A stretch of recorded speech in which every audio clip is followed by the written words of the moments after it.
Lula da Silva não cansa de passar vergonha e de tentar enganar o povo. Bom, pelo menos aqueles que ainda não estão vacinados contra suas mentiras. Olha só, diante de todo esse escândalo do Banco Master, envolvendo inclusive ministros do STF, o Nove Dedos resolveu se manifestar. E na maior cara lavada, ele falou durante a cerimônia de posse do novo ministro da Justiça que o governo nunca esteve tão perto de chegar no andar de cima da corrupção e tão organizado quanto agora. Nós nunca estivemos tão perto.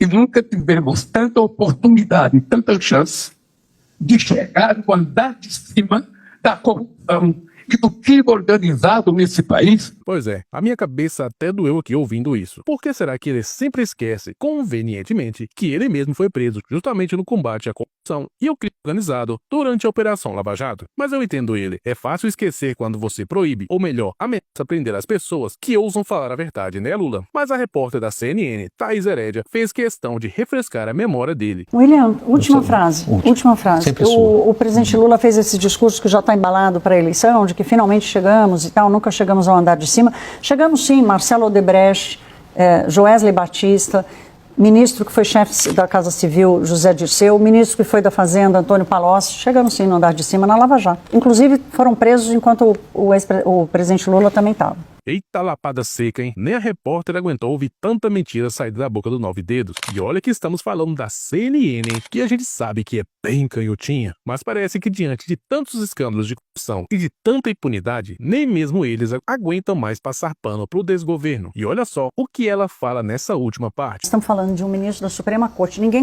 Quem que está acima dele, né? Ninguém. Então, assim, nós estamos falando de um ministro da Suprema Corte. Nós tivemos uma aula sobre insegurança jurídica no Brasil. Você não precisa pensar, ficar com medo, que é o fiscal da prefeitura que vai atrapalhar a obra da sua casa.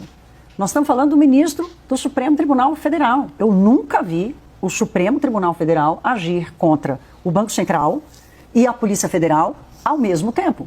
Isso é inédito na história. No quesito institucionalidade, são os que têm a prerrogativa de fazer a liquidação, de capturar as fraudes que foram cometidas pelo Banco Master. E do outro lado, os que têm a prerrogativa de investigar isso tudo por lei, eles é que são a ponta fraca desse processo. Saiu uma pesquisa da Genial Quest sobre intenções de voto, mas como sempre eles fazem várias perguntas, né? Inclusive sobre economia, enfim. Mas tem uma lá que é: qual é a sua maior preocupação sobre o Brasil? A violência segue no topo, mas ela perdeu espaço para a corrupção. Então, a corrupção volta a ocupar um espaço na preocupação dos brasileiros. A minha manchete é: no Brasil, o crime compensa. O Joesley Batista, envolvido na Lava Jato, foi preso, pagou propina, virou representante do Brasil na Venezuela. É atendido pelo presidente dos Estados Unidos e fala meio em nome dos negócios dele, é óbvio, e aí fica fazendo o relatório para o governo brasileiro.